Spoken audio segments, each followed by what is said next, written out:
আজকে সকালবেলা ঘুম থেকে উঠেই দেখি আমাদের এলাকা ভোট নিয়ে উৎসব মুখর একটা পরিবেশ চলতেছে। আসসালামু আলাইকুম, চলে আসলাম খুব সুন্দর একটা ভিডিও নিয়ে।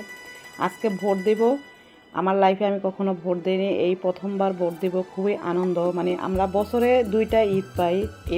এই বছর মনে হচ্ছে যে 2টা না 3টা ঈদ আমরা পাইছি। এবার মানে ভোটের যে একটা আমেজ এলাকার মধ্যে সব জায়গায়, গ্রাম বলেন শহর বলেন, সব জায়গায় খুবই আনন্দমুখর একটা পরিবেশ সবার মধ্যে বিরাজ করছে। জানি না কে পাস করবে, যার ভাগ্যে আছে সেই করবে, আমাদের সেটাই মেনে নিতে হবে। তবে আমার ভোট আমি দেব, যাকে খুশি তাকে দিব। নিজের ইচ্ছা মতো গিয়ে আনন্দ মতো ভোটটা দিয়ে এসে চলে আসছি অলমোস্ট আমি বাসায়। আমি একদম সকাল সকাল ভোট দিতে বের হয়ে গেছি। সকালবেলা ঘুম থেকে উঠি দেখলাম এলাকাটা এমন সুন্দর একটা আনন্দমুখর পরিবেশ। আমি মানে মুখ ধুয়ে একটু ফ্রেশ হয়ে দেন বের হয়ে গেছি 7:30টার পরে, গিয়ে ভোটটা দিয়ে চলে আসছে একদম সকাল সকাল।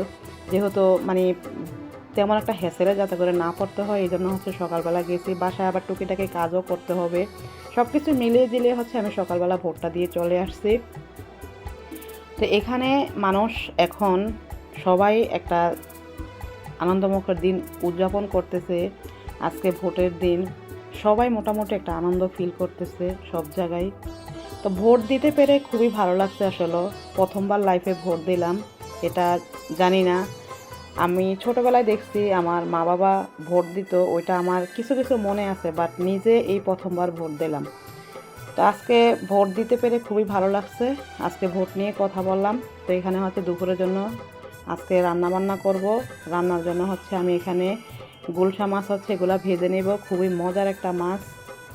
আসলে মানুষ বলে যে যেদিন আগে এগুলা মানুষ বলে মুখে মুখে, আগে যখন ভোট হইতো তখন সারা রাত ভরে তারা খুব আনন্দ উল্লাস করতো, ভালো মন্দ খাওয়া দাওয়া করতো, একটা পিকনিকের মতো একটা আয়োজন করতো নিজেদের মধ্যে।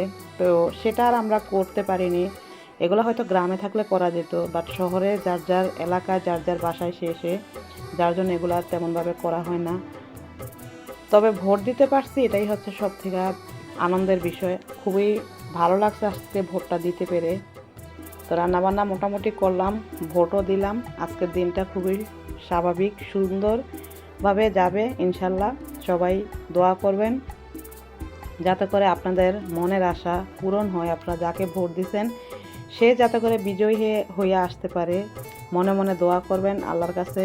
সব সময় ভালো প্রার্থীকে আমরা বেছে নিতে চেষ্টা করব। দেশটা একটু আরও এখন যে পর্যায়ে আছে আরও আপডেট, আরও ভালো কিছুর অপেক্ষায় আমরা সামনের দিনটাকে এগিয়ে নিয়ে যাব ইনশাল্লাহ।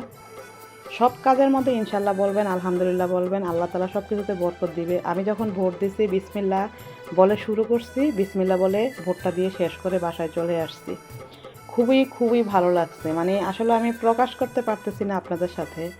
যাই হোক, দুপুরবেলা এখানে আমি মূলার ভর্তা খাবো। অনেক ভোট নিয়ে অনেক কথা বললাম, তো মূলার ভর্তা খেতে মন চাইছে দুপুরে, যেহেতু একটু গরম পড়তেছে এখন, আর সর্দির একটা ভাব আছে, যার জন্য চিন্তা করলাম তেঁতুল দিয়ে মূলার ভর্তাটা খাবো। মূলাটা স্লাইস করে নিয়েছি, তারপরে এখানে বেশি করে আমি মরিচ দিয়ে দিলাম। মরিচটা অনেক ঝাল, ধনিয়া পাতা দিলে বেশি মজা হয়, যার জন্য ধনিয়া পাতা দিয়ে দিলাম। তারপরে তেঁতুল দিয়ে দিলাম। এই তেঁতুলটা আমি মার্কেট থেকে কিনে নিয়ে আনছি। তো এটা তেঁতুলটা খুবই ভালো, টক মিষ্টি, অনেক মজার একটা তেঁতুল দিয়ে আজকে মূলা বানাচ্ছি। মূলার ভর্তা খেয়ে দেখবেন অনেক মজা হয়। এটা যখন স্লাইস করবেন তখন মূলার ভিতর থেকে যে পানিটা বের হয় সেটা চিপে ফেলে দেবেন, তাহলে ওই গন্ধটা থাকবে না। তো সবাই ভালো থাকবেন। আজকের মতো বিদায় নিলাম, আল্লাহ হাফেজ।